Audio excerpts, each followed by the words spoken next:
you the citizens of the new world. Olá pessoal, eu sou André Barbieri, esse é o nosso Espectro do Comunismo e nesse episódio nós vamos explorar a maneira como Marx explica a origem do modo de produção capitalista, a origem do capital, que sem dúvida é uma das principais inquietações teóricas do Marx e para a qual ele dá uma solução bastante sofisticada no Capital, mais especificamente no capítulo 24, que fala sobre a assim chamada acumulação primitiva, descrevendo todo um processo histórico bastante rigoroso sobre o divórcio de elementos que tinham estado unificados até então nas sociedades antigas, ou seja, o trabalho e as suas condições objetivas, naturais de realização. E é um tema interessante que o Marx tenha feito essa exposição no final do volume 1, do Capital, depois de toda a exposição sobre a teoria do valor, e não no começo desse volume. O que sem dúvida tem a ver com o método de exposição do Marx, mas também com a carga altamente política das conclusões que se extraem desse capítulo. E eu vou voltar sobre isso mais para o final. Mas o interessante também é que o Marx não fez esse percurso sobre o estudo da origem do capital na sua própria obra-prima, né? Nos rascunhos que seriam depois utilizados para a composição do capital, nos Grundrisse, do qual a gente já falou aqui no nosso Espectro do Comunismo, Marx desenvolve as premissas básicas para a compreensão desse fenômeno, né, numa série de notas rascunhadas para que ele deixasse claro para si mesmo do que ele queria tratar.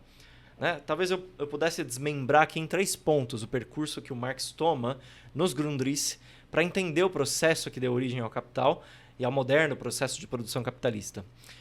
Um primeiro deles, que é o capital não existiria enquanto sistema se não houvesse trabalhadores livres, ou seja, disponíveis para serem comprados e explorados. Em segundo lugar, os trabalhadores não estariam disponíveis para a compra da sua força de trabalho se ainda tivessem contato com as condições objetivas necessárias para a produção e reprodução da sua existência. Em terceiro lugar, nenhum trabalhador renunciaria às condições objetivas da sua existência voluntariamente, motivo pelo qual essa separação histórica se dá por meio da violência. Então, esses são 3 pontos de partida que ajudam a gente a entender o percurso que o Marx faz já nos Grundrisse para entender a origem do capital. Então, ele parte de um pressuposto muito diferente daquele da economia política clássica burguesa, que não aborda o problema pela sua gênese histórica e todas as suas transformações, mas fixa exclusivamente o momento dito progressivo, em que o capital liberou as forças produtivas das relações de produção oriundas da servidão feudal. Né? Um trabalhador livre de qualquer propriedade é um dado natural para um economista burguês. Já para o Marx é diferente. Para ele a problemática é a seguinte: não é a unidade dos seres humanos com as condições inorgânicas e naturais de trabalho que precisa de explicação ou que é fruto de um processo histórico, e sim a separação deles é que precisa de explicação, porque essa unidade existia antes e a partir de determinado momento ela foi suprimida. Inclusive, quando eu dou aula para os meus alunos sobre esse tema, eu costumo contrastar esse processo histórico com a frase que normalmente a gente escuta na boca de qualquer liberal, né? Que você tem que agradecer que os empresários te dão emprego e garantem o funcionamento da economia. E, de fato, gente, é o contrário o que acontece, porque o que permite a existência parasitária dos grandes empresários foi a destruição violenta dos vínculos originários entre aquele que trabalha e os seus próprios instrumentos, os seus próprios meios de produção. Então, vamos lá. Eu vou abordar o que eu acho que é um aspecto central dessa reflexão do Marx, sem a pretensão de esgotar o tema ou reduzir as suas dimensões, porque dá para encaminhar para muitos lugares esse debate. E nas obras do Marx, essa discussão vai tomando inúmeros contornos. Tá? Aqui eu só vou me restringir às relações dessa reflexão nos Grundrisse com a elaboração do volume 1 do Capital.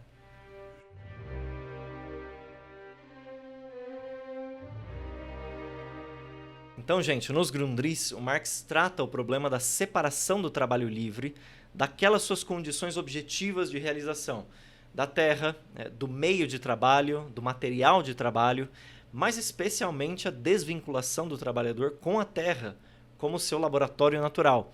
O Marx começa problematizando a dissolução de duas formações econômico-sociais pré-capitalistas.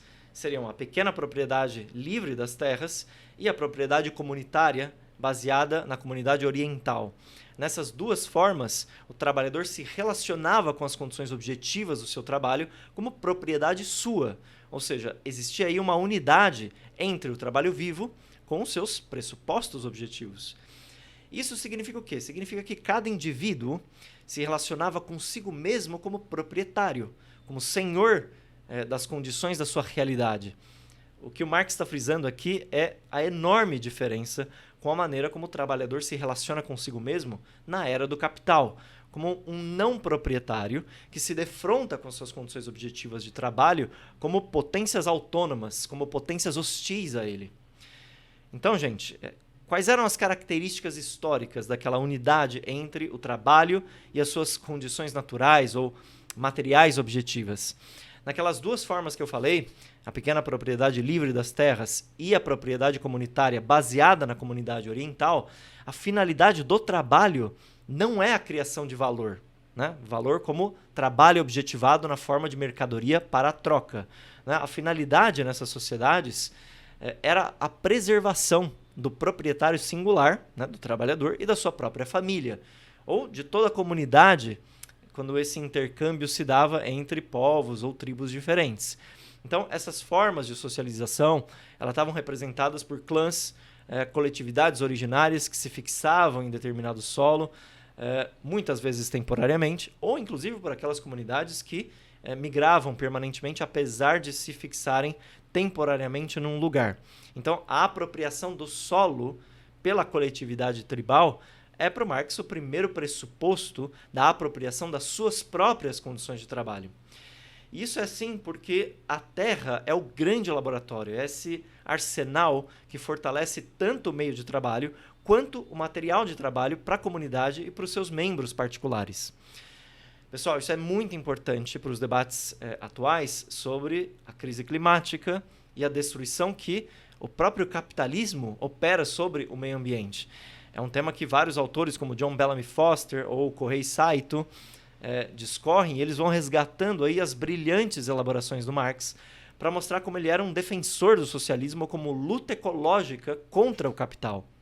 E o Marx, de fato, dava muita importância para essa relação metabólica entre o trabalho humano e a natureza, e como isso estava profundamente ligado com a propriedade das condições objetivas que permitem a realização do trabalho. Então essas duas coisas estão intimamente ligadas no pensamento marxiano. E nessas relações, o Marx distingue sociedades em que o indivíduo trabalha de maneira autônoma com a sua família, na parcela de terra que eles receberam, como por exemplo nas antigas comunidades eslavas, ou o indivíduo que trabalha coletivamente sobre a terra comum. Vamos pensar os astecas no México, os incas no Peru, os antigos celtas ou os hindus. Né? Todas essas comunidades em que o indivíduo trabalha coletivamente sobre uma terra que é propriedade de todos. Né? O Marx ainda fala da propriedade na sociedade greco-romana, né? Em que a cidade, a polis, já aparece como a sede da população no campo e em que, economicamente, o solo é ocupado pelo conjunto da comunidade. Né? A propriedade sobre o trabalho é mediada pela propriedade sobre a condição do trabalho.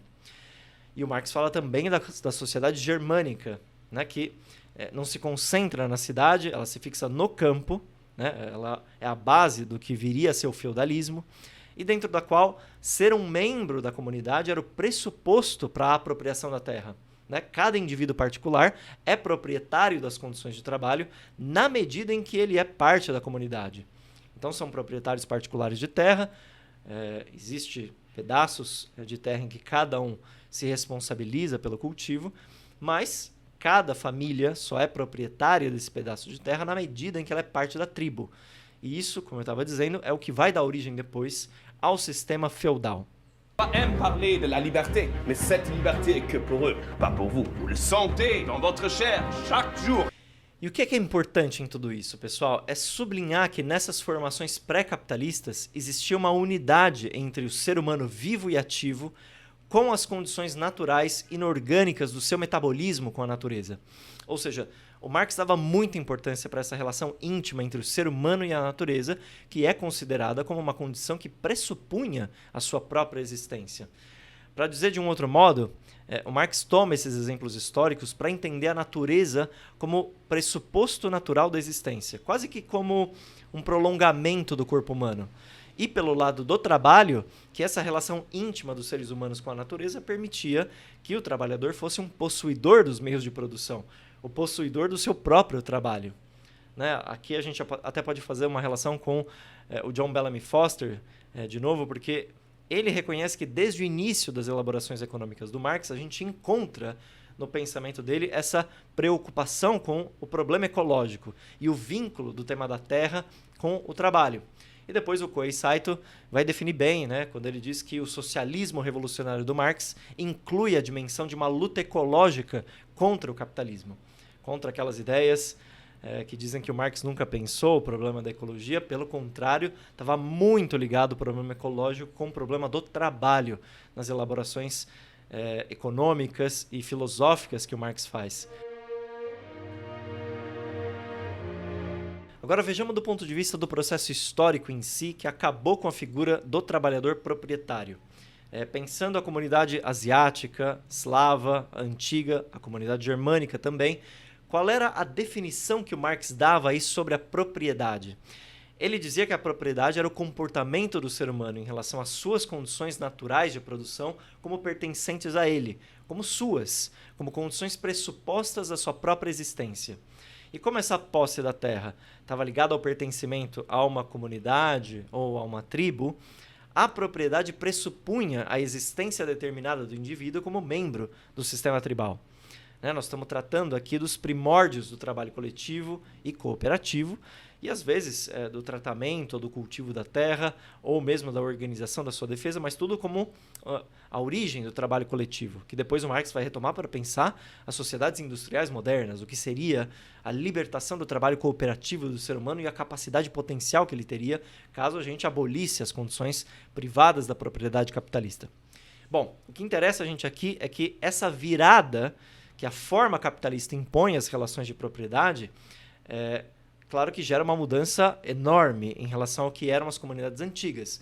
Nos Grundrisse, o Marx sublinha que o capitalismo dissolve essa relação íntima entre os seres humanos e a própria natureza. Os seres humanos como a capacidade viva de trabalho com a terra e a natureza. Essa dissolução é o pressuposto da perda do controle dos instrumentos de produção, dos meios de subsistência e dos ritmos do seu próprio trabalho. Então, o comportamento do trabalho em relação ao capital, as condições objetivas do trabalho como capital, implica um processo histórico específico, que é aquele que dissolve as diferentes formas em que o trabalhador é proprietário ou em que o proprietário trabalha. La moderna sociedad burguesa, la misma que se alza entre las ruinas de la sociedad feudal, no abolió los antagonismos de clase. No, de ninguna manera. Solo se limitó a sustituir una clase por otra, a sustituir las viejas condiciones de opresión, las viejas formas de lucha por otras nuevas. Do que depende a moderna produção capitalista, gente? De que aquele que trabalha já não seja o dono das condições que lhe permitem trabalhar. E isso passa, nas elaborações do Marx, por 4 processos de dissolução. Isso ele desenvolve nos Grundrisse e é importante a gente ter em mente aqui. O primeiro é a dissolução da relação com a natureza, ou seja, com a posse da terra. Isso significa a expropriação dos camponeses. Tudo aquilo que eu estava discutindo aqui sobre o pensamento ecológico do Marx e a preocupação que ele tem em vincular o tema da terra e da natureza com o tema do trabalho. O segundo processo é a dissolução das relações em que o trabalhador figura como um proprietário dos instrumentos de trabalho, através da decadência das guildas medievais, em que aqueles mestres artesãos que foram expulsos das suas terras ainda controlavam os instrumentos de trabalho. Então esse é o segundo processo de dissolução, quando os trabalhadores não só perderam acesso à terra, mas perderam acesso também aos seus instrumentos de trabalho. O terceiro processo de dissolução é a dissolução da relação de propriedade sobre os meios de subsistência, ou seja, sobre tudo aquilo que o trabalhador necessita para sobreviver, para reproduzir a sua vida. A gente vai lembrar aqui que durante a servidão, os trabalhadores rurais, eles tinham a sua existência garantida pelo trabalho na parcela de terra pessoal da família camponesa que servia para a subsistência, além de toda aquela porção que se trabalhava nas terras do senhor feudal. Então até isso desaparece nesse caminhar à modernidade capitalista. A gente já falou 3 processos aqui, então, de dissolução. E a quarta dissolução seria aquela que se refere à capacidade de trabalho como parte direta das condições de produção. O que o Marx quer dizer com isso? Que o capital ele não se apropria do trabalhador em si mesmo, né? Como os donos de escravos faziam com os escravos ou os senhores feudais faziam com os servos. O capitalista só se apropria do trabalho desse ser humano. Então, o trabalhador ele precisa se virar para poder sobreviver. Ele não era mais considerado como um apêndice das condições de trabalho. Tudo aquilo que o capital absorve é a força de trabalho, o empenho laboral desse trabalhador. Então, são esses 4 processos de dissolução muito importantes que vão agindo como separadores, como um agente de divórcio entre o trabalhador de um lado e as suas condições objetivas de trabalho de outro. E qual é o exemplo clássico que o Marx usa para demonstrar esse processo histórico de separação que eu estou mencionando aqui? Bom, quem já leu Capital vai lembrar daquele capítulo que eu mencionei aqui, que se chama assim chamada Acumulação Primitiva. E nesse capítulo, o Marx vai tratar daquele processo dos cercamentos na Inglaterra, que se inicia na Inglaterra, mas que depois se expande para toda a Europa. Existe um termo, né, em inglês também, pelo qual ele é conhecido, que são os enclosures. E nesse caso, no caso inglês, o que havia acontecido? Nobres, toda aquela aristocracia pertencente à nobreza latifundiária, começaram a identificar e a cercar as terras comuns e todas as áreas de pastagem que eram até então usadas pelos camponeses e passaram a tornar essas propriedades suas, adotar um uso privado dessas terras cercadas. E o cercamento dava a esses proprietários um controle exclusivo sobre essas áreas que antes pertenciam aos camponeses. Isso já havia começado na dinastia dos Tudor, no século XVI, depois passou pela dinastia dos Stuart, no século XVII. Foi um enorme processo de expropriação de terras dos camponeses e a separação desses trabalhadores rurais das suas próprias terras, com cercas, com valas, com a construção de muros, que eram então feitos para delimitar essas novas propriedades privadas, impedindo o acesso a terceiros. Aqueles que conhecem, por exemplo, a obra do Jean-Jacques Rousseau, ele escreveu, o Rousseau escreveu, inclusive, um famoso discurso sobre a origem e os fundamentos da desigualdade, em 1755, em que ele menciona exatamente esse processo de cercamento e ele condena a propriedade ou a apropriação da terra por esses latifundiários, por essa nobreza, como o início da desigualdade social entre os seres humanos. O Rousseau identifica aí a origem da desigualdade entre os seres humanos, nesse processo de cercamento, de apropriação privada e violenta da terra. Para o Marx, que aprofunda muito mais esse tema, a mutação das terras comunais em propriedade privada dos grandes senhores, através desse processo de cercamento, privou os trabalhadores da possibilidade de produzirem os seus meios de subsistência. Então, ao obrigá-los a vender a sua força de trabalho, esse processo histórico levou à gradual transformação dos servos, dos pequenos produtores independentes nas zonas rurais, em trabalhadores assalariados nas cidades.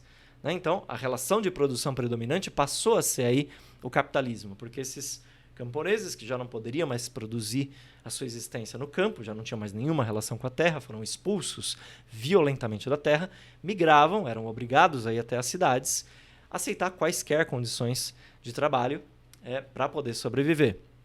Inclusive, a indústria têxtil inglesa teve o seu grande impulso nesse momento, porque os trabalhadores rurais iam para as cidades agora trabalhar nessa indústria têxtil, de fiação, de tecelagem, trabalhando a lã que vinha das zonas rurais.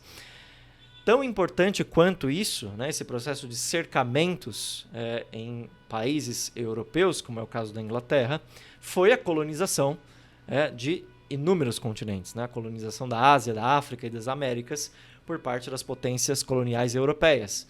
A Inglaterra, a França, a Holanda, a Bélgica Espanha e Portugal, entre outros.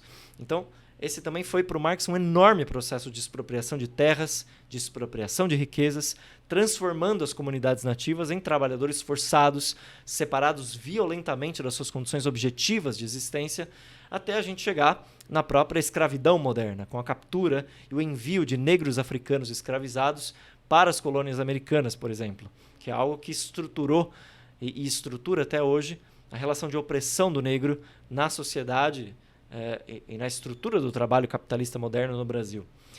No primeiro volume do Capital, né, nesse capítulo 24 que eu estava mencionando, o Marx retoma essa ideia que ele descreve nos Grundrisse. E esse capítulo se tornou clássico, né, pela maneira como Marx delineia aí nos seus contornos finais, talvez, a concepção que ele tinha sobre a origem do Capital.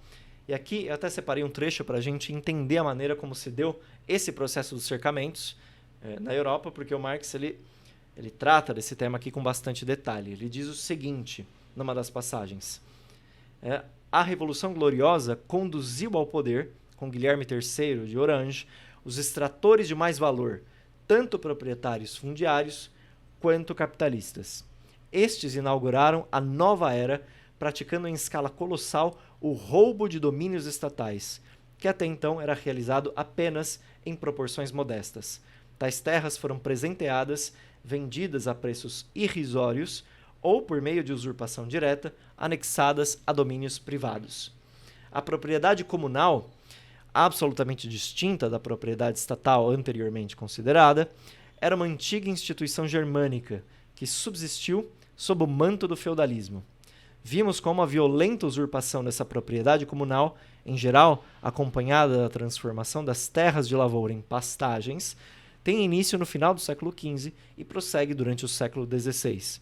Nessa época, porém, o processo se efetua por meio de atos individuais de violência, contra os quais a legislação lutou em vão durante 150 anos. O progresso alcançado no século XVIII está em que a própria lei se torna agora o veículo do roubo das terras do povo, embora os grandes arrendatários também empreguem paralelamente os seus pequenos e independentes métodos privados. A forma parlamentar do roubo é a das Bills for Enclosures of Commons, ou leis para o cercamento da terra comunal, decretos de expropriação do povo. Isto é, decretos mediante os quais os proprietários fundiários presenteiam a si mesmos, como propriedade privada, com as terras de todo o povo. Então, essa é o panorama, né, que o Marx dá aqui no Capital, um trecho, né, sobre como ele explica a questão da acumulação primitiva através dos cercamentos. Então, esse processo que cria a relação capitalista não é outra coisa para o Marx senão a separação entre o trabalhador e a propriedade das condições de realização do seu trabalho.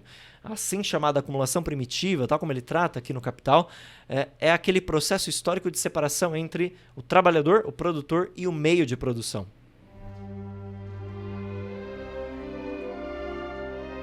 Marx diz sobre isso o seguinte, gente: na história da acumulação primitiva, o que faz época são todos os revolucionamentos que servem de alavanca à classe capitalista em formação, mas, acima de tudo, os momentos em que grandes massas humanas são despojadas súbita e violentamente de seus meios de subsistência e lançadas no mercado de trabalho como proletários absolutamente livres. A expropriação da terra constitui a base de todo o processo.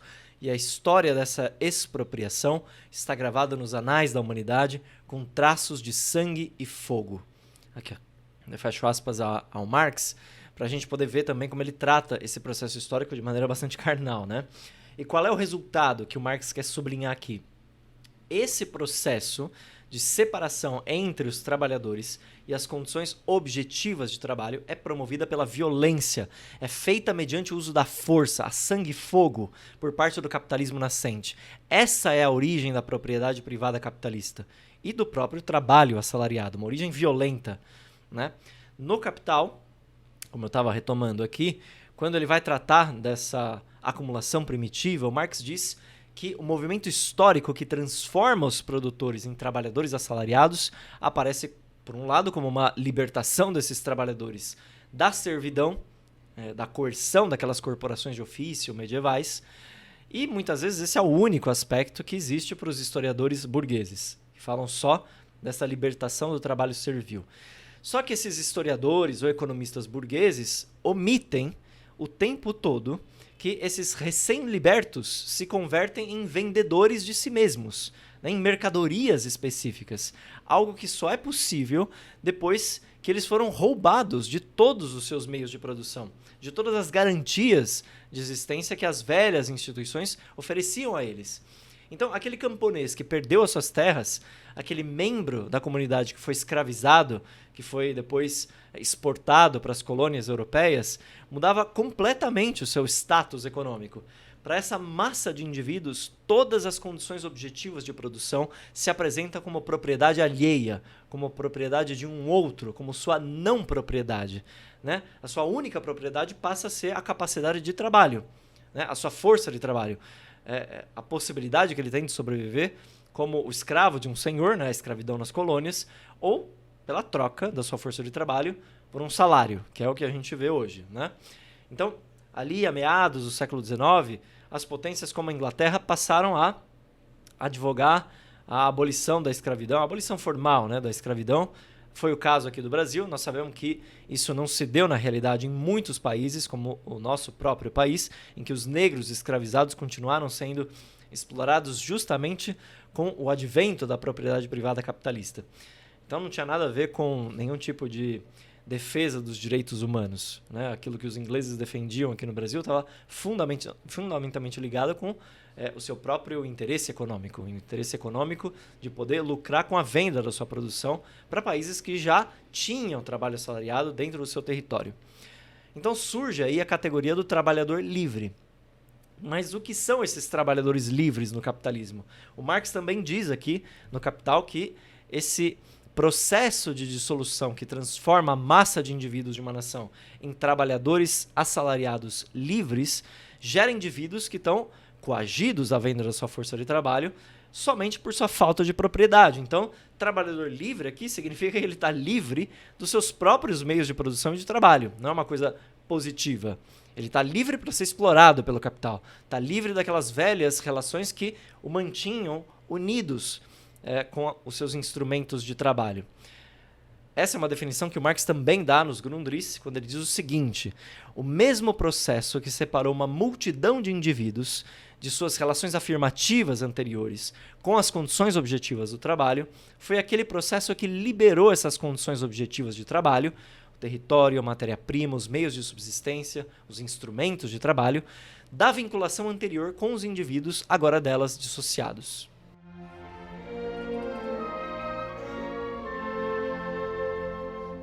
E nisso a gente chega numa conclusão muito importante para o Marx do ponto de vista da história da formação da economia moderna, né? Do dinheiro em especial. Porque por todo esse processo histórico de dissolução das relações entre as condições objetivas da produção e o trabalhador, a gente percebe que não é simplesmente o dinheiro que dá origem ao capital. O capital não poderia surgir sem essa violenta expropriação dos produtores, que é o que dá origem à fortuna em dinheiro. Então, para a gente entender melhor, o Marx diz que o capital parte do dinheiro, né? E por isso, da fortuna que existe na forma do dinheiro. E, além disso, o capital vem da circulação mercantil, ele não vem da propriedade da terra. E é por isso que a Roma Antiga, a cidade de Bizâncio, na sua dissolução, não deram origem ao capitalismo, mas ao domínio do campo sobre a cidade, ao sistema feudal. Então, a fortuna em dinheiro ela pode anteceder o capital na medida em que haja certo desenvolvimento da indústria. Mas essa fortuna só encontra as condições para comprar trabalho livre quando esse trabalho foi já separado das suas condições objetivas de existência por esse processo da acumulação primitiva. Ou seja, o capital surge ao se valorizar por meio da exploração do trabalho. E ele se torna capaz de comprar força de trabalho para explorá-la unicamente quando ela já se encontra livre dos seus meios de produção, separada das condições objetivas da sua existência. Então a fortuna em dinheiro não daria capital se ele não pudesse comprar força de trabalho, né, que só está disponível por estar despossuído. Esse processo histórico não é resultado do capital, ele é o pressuposto para ele. Então, assim como para o dinheiro, cujo acúmulo produto da expropriação, para o capital, a exploração do trabalho é a condição da sua própria existência. O dinheiro é importante aqui para a formação do capital na medida em que ele acelera essa separação entre o trabalho e os seus meios, na medida em que ele colabora para a produção dos trabalhadores livres expoliados. E é por isso que o Marx diz que não existe nada mais falso, nada mais ilusório do que entender a formação originária do capital como se ele tivesse criado e acumulado do nada as condições objetivas dessa produção, né? As terras, as matérias-primas, as máquinas, os instrumentos, as fábricas, e tivesse oferecido tudo isso ao trabalhador ali, tudo pronto. Né? O dinheiro não cria as condições de existência do trabalhador. Essa é a velha mentira que o capitalista gera emprego, né?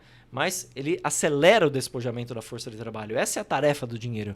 O dinheiro ajuda a criar o trabalhador livre da sua própria propriedade. Um trabalhador expropriado, né? Para dizer em outras palavras.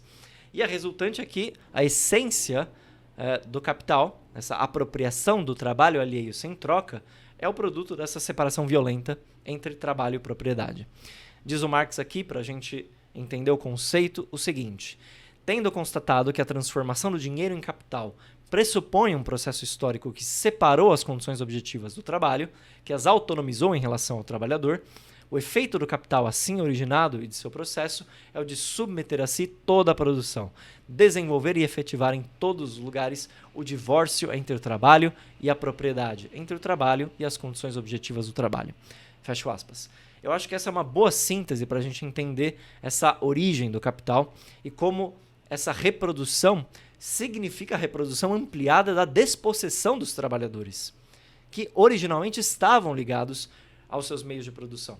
E aí a gente pensa, bom, mas na reflexão do Marx, tão importante quanto entender esse processo de separação é entender aquilo que levaria à reunificação do trabalhador com todos os seus meios de produção.